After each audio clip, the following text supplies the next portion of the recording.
자, 1구년 2회입니다. 2회부터 한번 봐요. 자, 1번입니다. 다음 중 회계에 관한 대한 설명으로 옳지 않은 것, 틀린 것 찾는 거네요. 첫 번째, 회계의 목적은 기업의 주요 이해관계자인 투자자, 종업원, 거래처, 채권자 등에게 기업과 관련된 합리적 의사결정에 필요한 유용한 재무 정보를 제공하는 것이다. 그렇죠. 1번 정확하게 맞는 말입니다. 2번 한번 보겠어요. 2번. 자, 회계는 회계정보 시스템에서 산출되는 정보를 이용하여 주된 회계정보 이용자의 회계정보 이용 목적에 따라 재무회계, 관리회계, 세무회계로 구분한다. 그렇죠. 자, 지금 우리가 공부하는 지금 시험 치는 것은 요거죠. 재무회계와 관리회계 이겁니다. 회계운용사 3급은 재무회계만 나오고요. 지금 시험 치는 것도 이 과목도 재무회계입니다. 그리고 두 번째 회계운용사 2과목 있죠. 관리회계. 관리회계의 다른 이름을 원가회계라고 그러죠. 세무회계는 요거는 회계운용사 1급이죠. 1급에는 이렇게 세 과목이 나옵니다. 예, 맞는 말입니다. 3번. 회계가 적용되는 조직의 영리성 유무에 따라 영리회계와 비영리회계로 분류된다. 예, 이 말도 맞는 말입니다. 그러니까 영리를 목적으로 하는 회계는 일반적인 기업이 되며 일반적인 기업은 이익을 남기는 회사입니다. 그런 회사들은 영리회계가 될 것이며 그리고 비영리회계도 있죠. 비영리회계의 가장 대표적인 것이 학교법인 이런 것들은 이익을 남기려고 하는 게 아닙니다. 그런 회계가 비영리회계가 되는 거예요. 예, 맞는 말입니다. 4번. 자, 일정한 원칙에 따라 재화의 증감은 물론, 그렇죠. 재화, 물건, 증가와 감소는 물론 손익의 발생을 원인별로 계산하는 완전한 기입방법이 단식회계, 단식북이다. 요게 틀렸네요. 자, 이게 완전한 기입방법은 단식회계가 아니라 우리는 복식북이죠. 복식북입니다. 그래서 이게 틀렸어요. 단식이 아니라 복식입니다. 오늘날 대부분의 기업회계, 정부회계 등은 이러한 단식회계 제도를 도입하고 있다. 답은 4번이 틀렸으며 단식을 다 복식으로 이렇게 복식회계 제도를 채택하고 있습니다. 자, 복식북이. 우리가 공부하는 게 복식북이가 되며 복식북이에 대한 내용을 보겠습니다. 복식북이란 거래의 이중성 또는 대칭관계를 전제로 하였고 한 거래를 계정기입 법칙에 의거하여 대차 양변에 동시에 기입함으로써 대차변의 각각 합계가 일치되어 대차 평균의 원리가 성립되며 이 원리에 의하여 복식북이가 자기 통제 기능 또는 자동 검정 기능을 수행할 수 있는 것이 다 되네요. 따라서 복식북이는 차변과 대변이 있고요. 대차 평균이죠. 즉 다시 말해서 차변의 금액 합계와 대변의 금액은 항상 일치해야만 됩니다. 그래서 자동 검정, 자기 검정 기능이 있게 되는 거예요. 이러한 회계, 우리가 공부하는 것은 단식 부기가 아니라 복식 부기가 되는 겁니다. 답은 4번이 틀렸어요. 2번 한번 보겠습니다. 2번. 결산과 당기순이익이, 결산 결과 당기순이익이 30만원이 계상되었으나, 그러니까 결산을 했는데 당기순이익이 30만원이란 말입니다. 계상되었으나 다음 같은 결산 정리 사항이 누락되었다. 이를 반영한 후 정확한 당기순이익으로 옳은 것은 단 보험료는 지급할 때 비용 계정으로 했고 임대료는 받을 때 수익 계정으로 처리하였다. 자, 그러니까 이 30만원에다가 이 30만원에다가 더하기 빼기를 해란 말입니다. 자산은 더하기를 하고 자산이면 플러스를 하고 부채이면 마이너스를 하면 간단하게 구해집니다. 한번 볼게요. 보험료 승급분 5만원 보험료 먼저 준 거네요. 나중에 갚아줘야 되거나 나중에 거기에 대한 대가를 내어놔야 되는 게 아닙니다. 따라서 이놈은 자산이기 때문에 플러스를 하면 되고요. 임대료 선수분입니다. 임대료 내년 것을 먼저 받았네요. 그러니까 선수 수익이 되겠죠. 선수 수익은 부채가 됩니다. 따라서 이놈은 빼기를 해주면 되고요. 다음 이자 못 받았네요. 자, 못 받았으니까 나중에 받아야 되네요. 갚아줘야 되는 게 아닙니다. 따라서 이거는 미수 수익이 되겠죠. 자산이기 때문에 플러스 금액을 해주면 되고요. 그리고 급여 미지급분, 미지급 비용이 되겠죠. 미지급 급여 또는 미지급 비용. 그래서 이놈은 나중에 갚아줘야 됩니다. 부채가 됩니다. 이거는 빼면 돼요. 따라서 30만 원에다가 초록색인 가번과 다번은 더하고 그리고 노란색인 나번과 라번은 빼면 됩니다. 그래서 30만 원에 5천 원이 30만 원에 선급보험료 5천 원 요놈입니다. 요 5천 원은 더하기를 해주면 되고요. 다음 2만 원 임대료 노란색이죠. 못 줬으니까 부채니까 나번은 빼기를 하면 되고요. 그리고 15,000원 이자 못 받은 거 있죠. 이놈은 더하기 하면 되고요. 마지막으로 급여 못 준 거는 부채죠. 부채니까 빼야 됩니다. 그러면 27만 원이 돼요. 답은 1번이 되며 자 이런 문제도 자주 노는 문제입니다. 어려운 문제가 아니니까 이해를 잘 해 주시기 바랍니다. 3번 한번 보겠어요. 3번 자, 다음은 재무상태표 작성 시의 통합 과목 중 하나에 대한 설명이다. 해당 과목의 금액이 있어서 변화를 초래하는 거래로 오는 것은 자, 이 내용입니다. 이 내용이 무엇인가 알고 여기에 변화가 있는 것은 무엇인가 보겠습니다. 보유하고 있는 현금과 요구불 예금. 참고로 요구불 예금이란 말은 요구를 하면은 인출할 수 있는 그런 예금. 가장 대표적인 예금이 보통 예금이 되겠죠. 및 유동성이 매우 높은 단기 투자자산으로서 확정된 금액으로 현금으로 전환이 용이하고 가치의 변동의 위험이 경미한 자산. 이런 것을 현금성 자산이라 그러죠. 따라서 이 보기 4개를 봤을 때 분개를 해서 현금성 자산을 찾으면 됩니다. 현금성 자산의 가장 대표적인 계정 과목 제가 3가지 말씀드렸습니다. 현금성 자산의 가장 대표적인 것은 현금, 당좌예금, 보통예금 이것들이 분개에 나오면 변화가 있는 겁니다. 한번 볼게요. 1번 상품 10만원을 외상으로 구입했네요.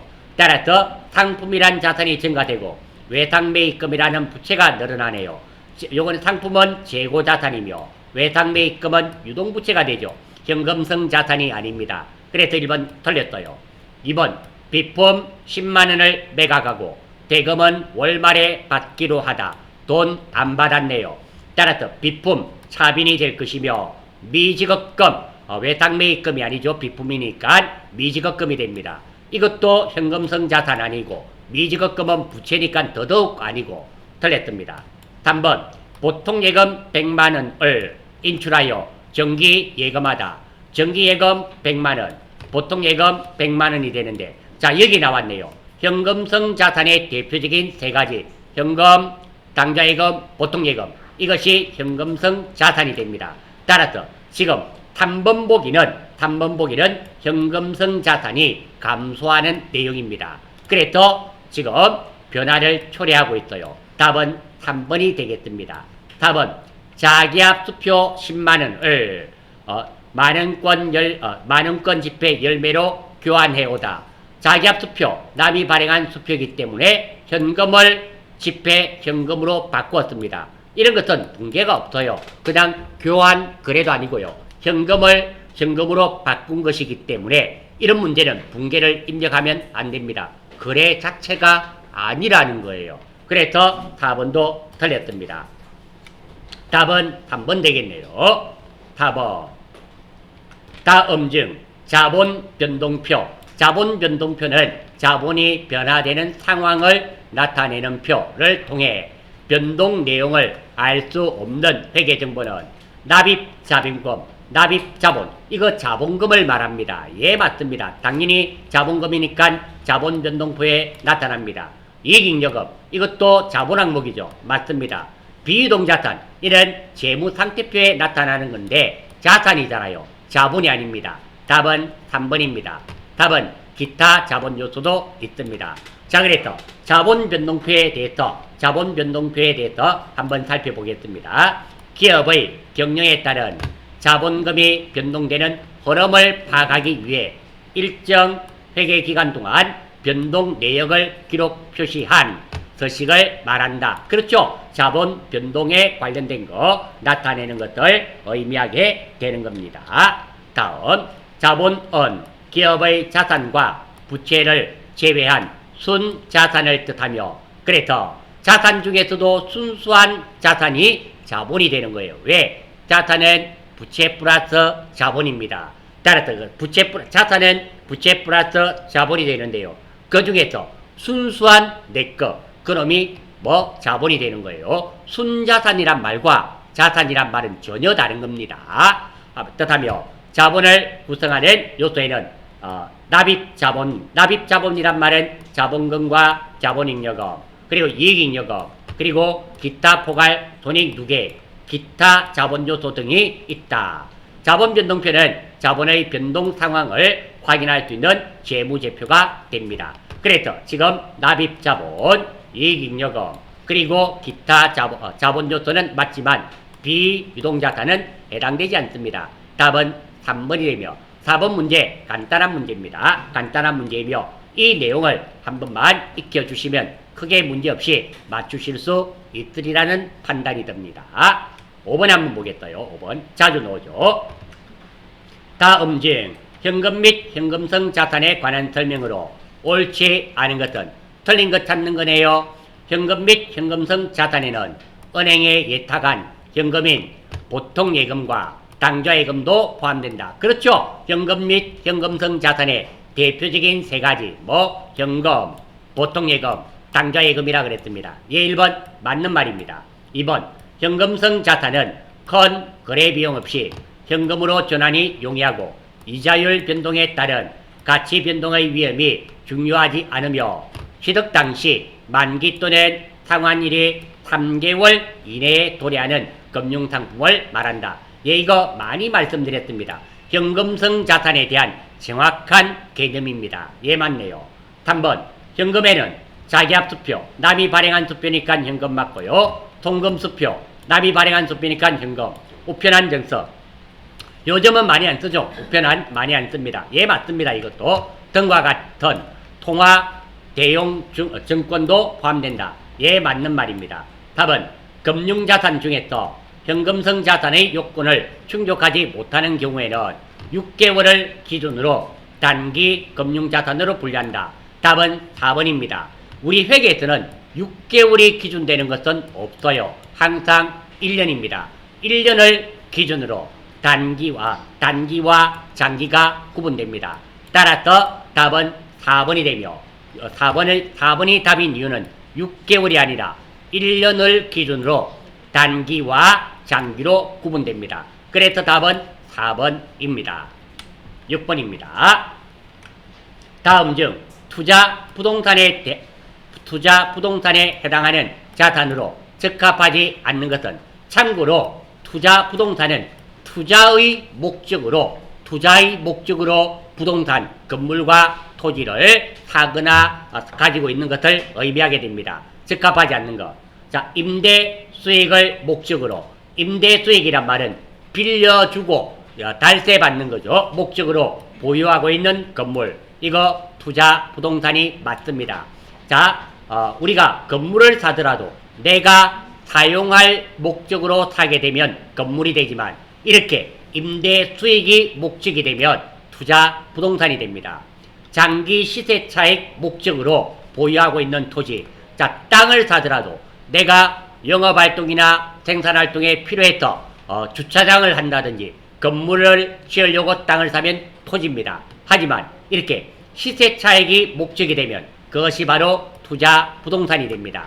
예, 2번도 맞습니다. 3번 자가 사용 목적으로 건설 또는 개발 중인 부동산. 자, 내가 사용할 목적으로 건물을 짓고 있고 개발 중인 부동산, 건물, 이런 것은 투자 부동산이 아니라 건설 중인 자산이 되겠죠. 따라서 답은 3번이 됩니다. 3번은 투자 부동산에 해당되는 말이 아니라 짓고 있는 건물인데 이 건물을 짓는 목적 자체가 무엇이다? 내가 사용의 목적이라는 거예요. 이런 것은 건설 중인 자산이 됩니다. 따라서 답은 3번이 되며 운용 리스로 제공하기 위하여 보유하는 미사용 물건. 그러니까 운용 리스, 내가 빌려주고 돈을 받기 위해서 가지고 있는 건물, 이놈도 똑같이 투자 부동산이 됩니다. 답은 3번이 되겠네요. 3번은 건설 중인 자산이 됩니다. 7번 주대안은 1년 초에 장기 임대 수익을 얻을 목적으로 건물을 20만 원에 구입하였다. 여기에 보니까 건물을 샀기는 샀는데 장기 임대 수익을 얻을 목적이네요. 그러면 이것은 건물로 처리해야 되는 것이 아니라 투자 부동산이 됩니다. 6번 문제에 나왔죠. 이것이 바로 투자 부동산입니다. 구입하였다. 20만 원에 샀네요. 2001년 12월 31일과 2002년 12월 31일 결산일이네요. 현재 공정가치는 각각 2001년에는 공정가치가 36만 원. 그리고 2002년에는 공정가치가 30만 원이다. 동건물에 대하여 공정가치 모형을 적용할 경우 2002년도 요거네요. 2002년도 단기 손익에 영향을 미치는 금액은 얼마인가? 단 감가상각이 필요할 경우에는 건물의 내용연수는 10년, 잔용가치는 없으며 정액법으로 처리합니다. 자, 여기 있습니다. 자, 제가 메모해 뒀습니다. 자,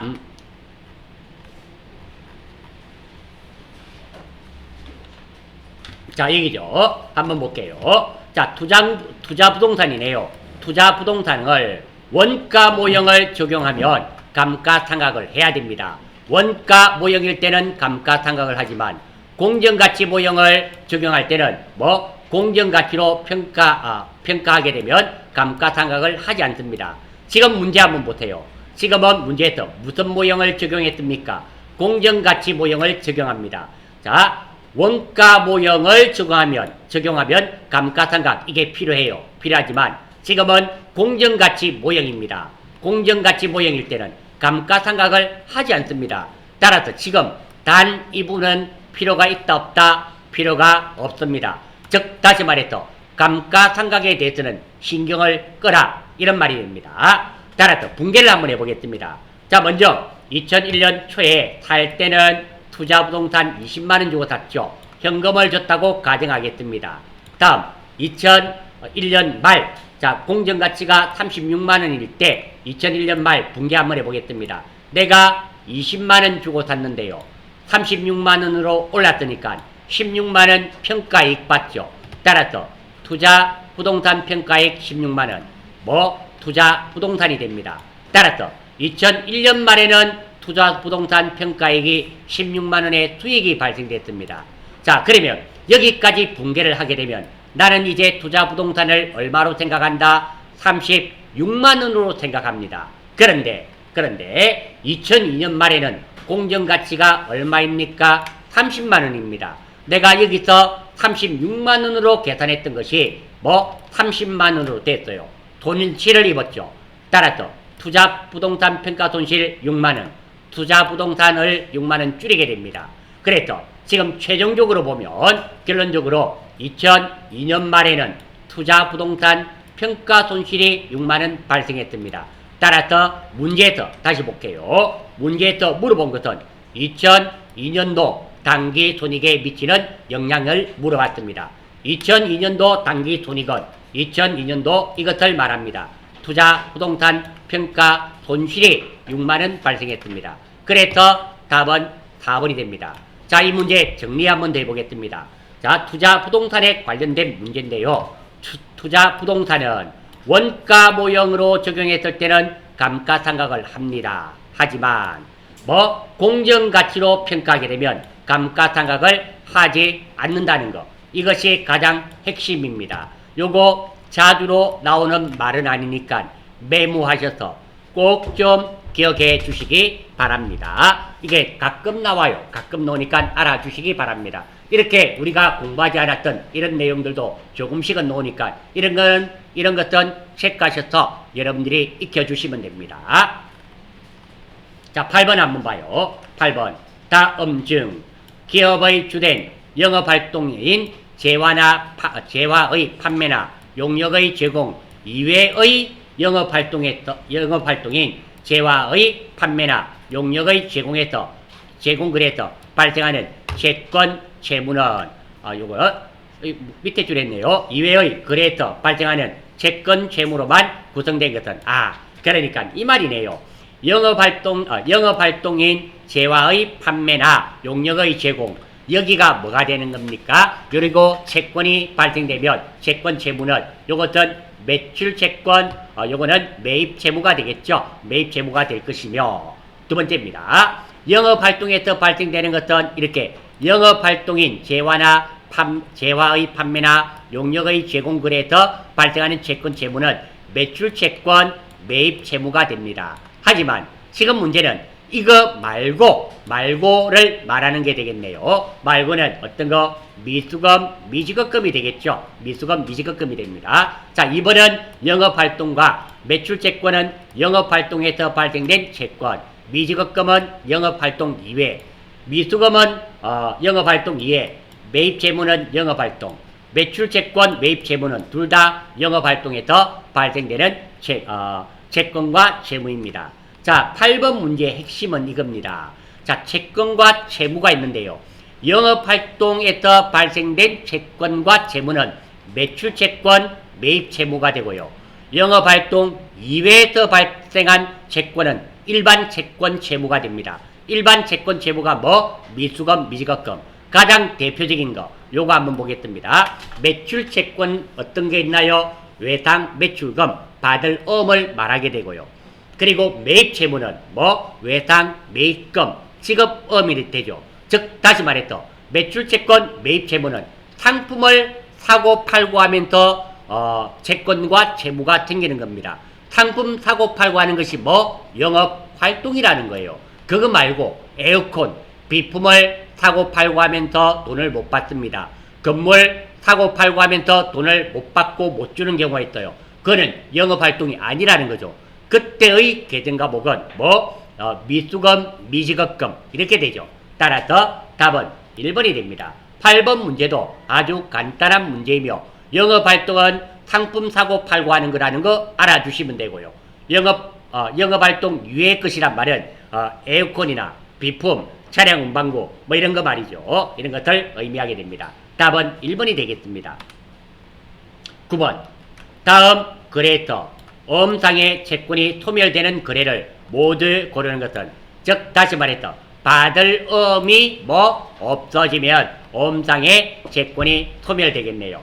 단 엄의 배서양도 및 할인 거래는 배서양도가 받을 엄이라 그랬죠. 남이 발행한 엄을 주거나 받거나 하는 거 할인 매각이죠. 은행에 파는 거래는 모두 매각 거래로 처리한다. 한번 볼게요. 분개 한번 보겠습니다. 1번 거래처에서 상품 20만원을 매입하고 대금은 1개월 후 만기의 약속엄을 발행하여 지급하다.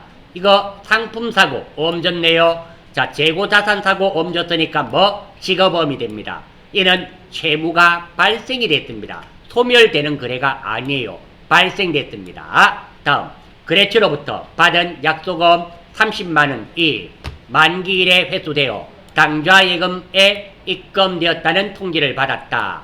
당좌예금 통장에 돈이 들어왔고요. 받을 엄이란 자산이 줄어들었죠. 따라서 이거는 뭐? 받을 엄이란 채권이 줄어들었네요. 2번은 맞습니다. 3번 거래처에 상품 50만원을 매출하고 대금은 동전 발행 상공상점인 환엄으로 받았다. 이는 상품 팔고 엄 받았습니다. 따라서 이것은 뭐? 받을 엄이니까 채권이 발생되었습니다. 답은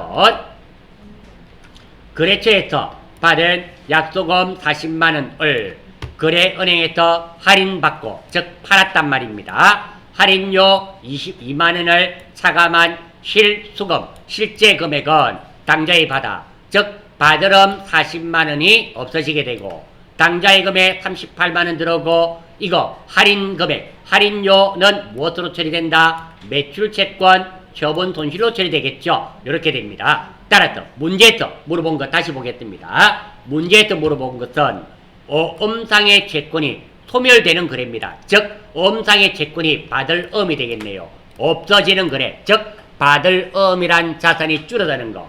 자, 답은 2번. 받을 엄이 대변에 나와 있는 2번과 그리고 4번에 보시면 받을 엄이 40만 원이 줄어들었죠. 따라서 나번과 라번인 답은 4번이 될 수밖에 없습니다. 이 문제는 자, 첫 번째 이거 아시면 됩니다. 어떤 거? 엄상의 채권이 소멸되는 거래란 말은 받을 엄이 없어지는 거래. 즉 받을 엄이 대변에 있는 거래를 의미하게 되며 두 번째 붕괴를 했을 때 대변에 받을 엄이 노는 것은 나번과 라번이 받을 엄이 대변에 있습니다. 이것만 아신다면 충분히 맞추실 수 있는 그런 문제가 되겠습니다. 10번 다음 받을 엄과 직업엄에 대한 설명으로 옳지 않은 것은 틀린 것 찾는 거네요. 상품을 매출하고 그 대금을 약속엄 또는 환엄을 받아 엄상 채권이 발생하면 받을 엄. 그렇죠. 상품 팔고 엄 받으면 받을 엄의 계정에 차변에 기입하고 만기일에 엄 대금을 회수하거나 엄의 배서 양도, 엄의 할인 등으로 엄상의 채권이 소멸되면 받을 엄 계정의 대변에 기입한다. 즉 상품 팔고 엄 받으면 차변에 받을 엄 적고요. 그리고 만기가 됐다 또는 만기가 됐든지 은행에 매각했을 때 받을 엄은 어디에? 대변에 적는다. 1번 정확하게 맞는 말입니다. 2번 자, 법적 구분에도 불구하고 약속엄이든 환엄이든 수취인은 누구를 말할까요? 받는 사람, 받은 사람, 엄을 받은 사람은 교부받은 엄을 시급엄으로 매입채무로 하며 답은 2번 틀려버렸죠. 왜? 엄을 받으면 시급엄이 아니라 받을 엄이 되겠죠. 이게 지급엄이 아닙니다. 받을 엄이 되고 매입채무가 아니라 매출 채권입니다.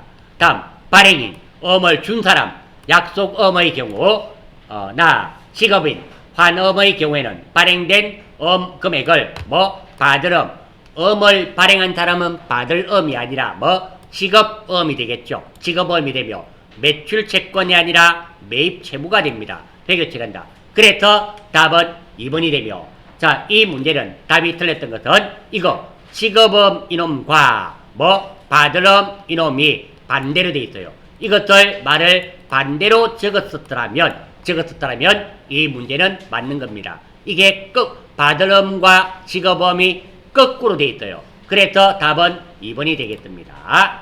3번 환엄이란 발행인이 일정한 금액을 만기일에 엄수취인에게 지급하도록 지명인에게 의뢰한 정수로 거래관계자는 발행인, 수취인, 지명인, 사민이다. 그렇죠. 환엄은 이렇게 제가 한번 예전에 말씀드렸습니다.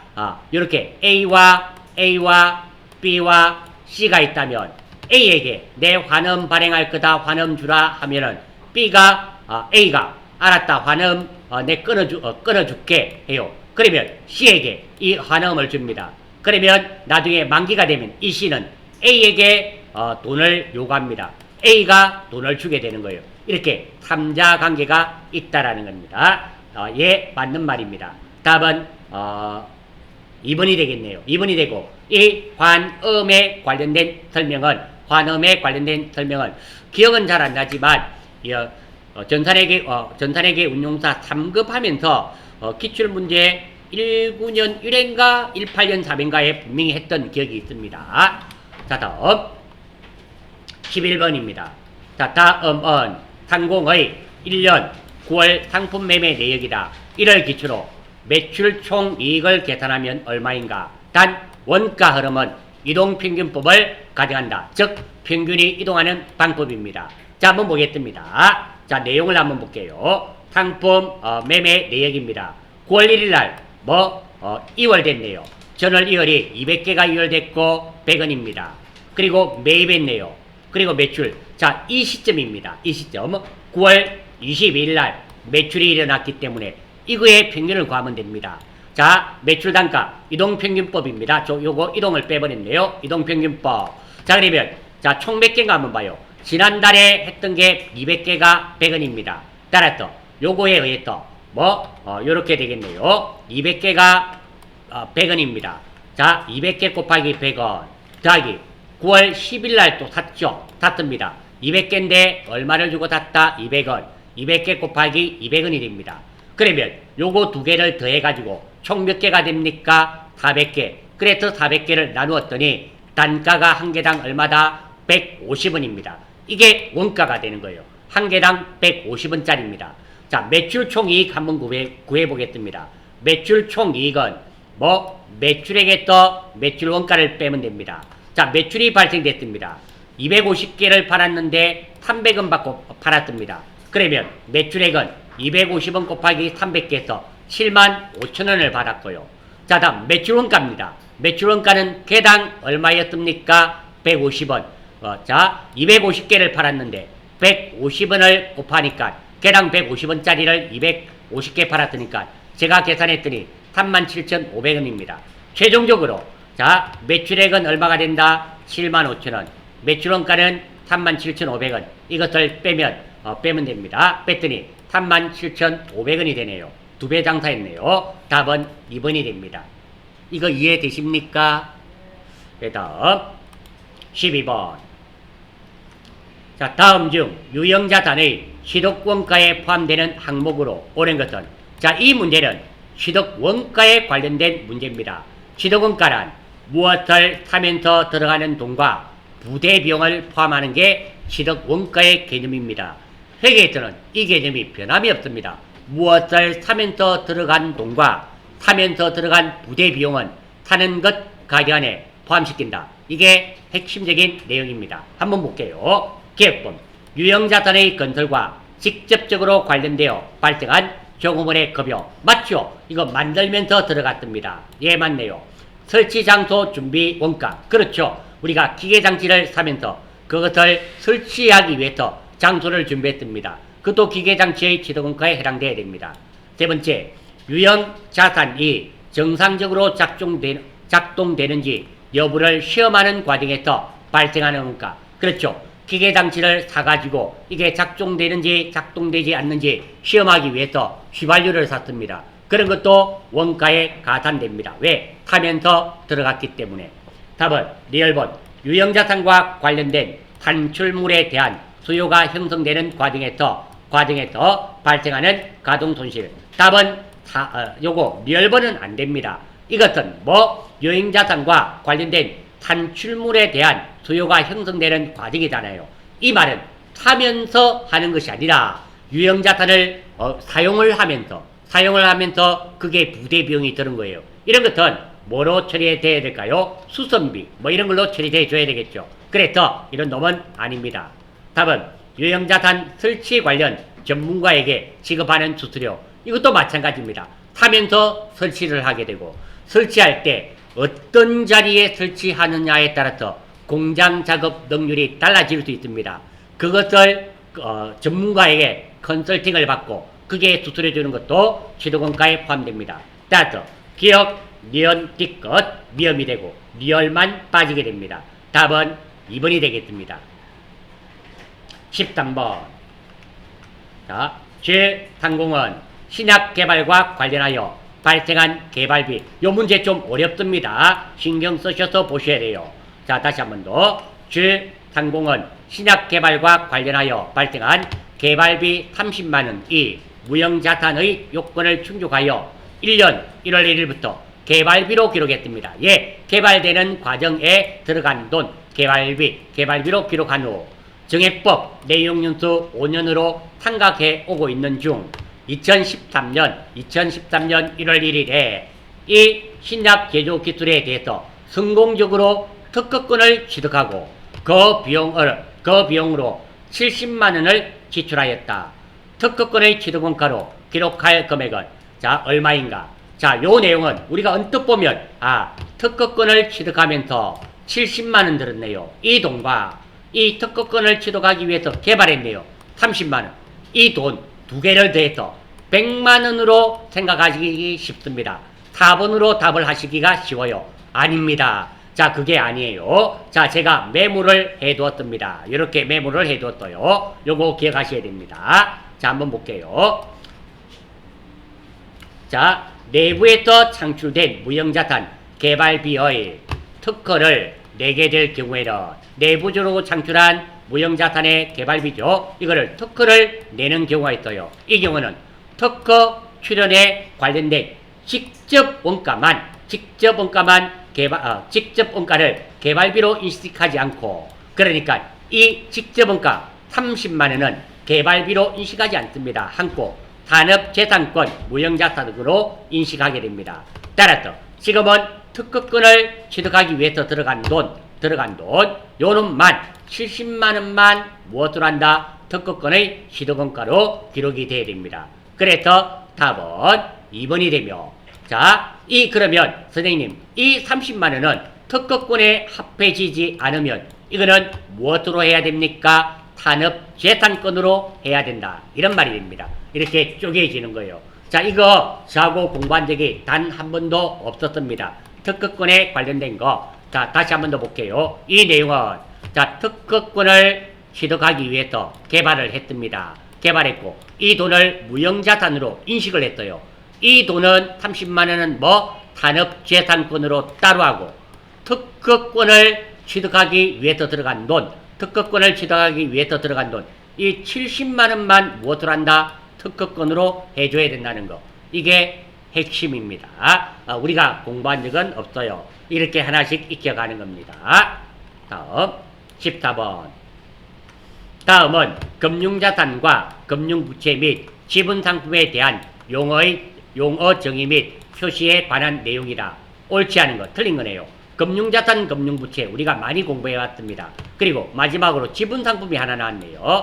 자, 틀린 거 찾습니다. 미래에 현금을 수취할 계약상의 권리에 해당하는 금융자산과 이에 대응하여 미래에 현금을 지급할 계약상의 의무에 해당하는 금융부채의 일반적인 예는 매출채권과 매입채무, 받을음과 지급음, 그리고 대여금과 차입금, 투자 사채와 사채 등이 있습니다. 예, 1번 맞는 말입니다. 받을음과 지급이 있는데요. 왼쪽에 있는 것은 금융자산, 오른쪽에 있는 것은 금융부채가 되겠죠. 예, 맞습니다. 2번.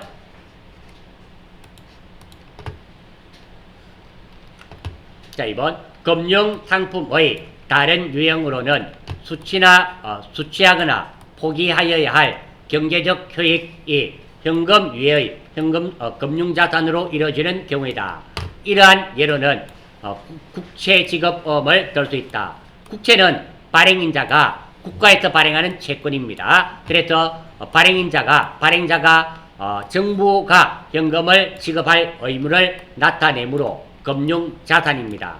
따라서 당의 음은 보유자와 발행자에게 각각 금융자산과 금융부채다. 그러니까 이 말이네요. 국채는 국가에서 발행한 음입니다. 따라서 받은 사람은 금융자산이 되며 국가는 금융부채가 된다. 이런 말이 됩니다. 예, 2번도 맞는 말입니다. 3번. 실물자산, 예, 재고자산, 금융자산, 리스자산과 무형자산, 예를 들어서 특허권, 상표권은 금융자산이다. 답은 3번입니다.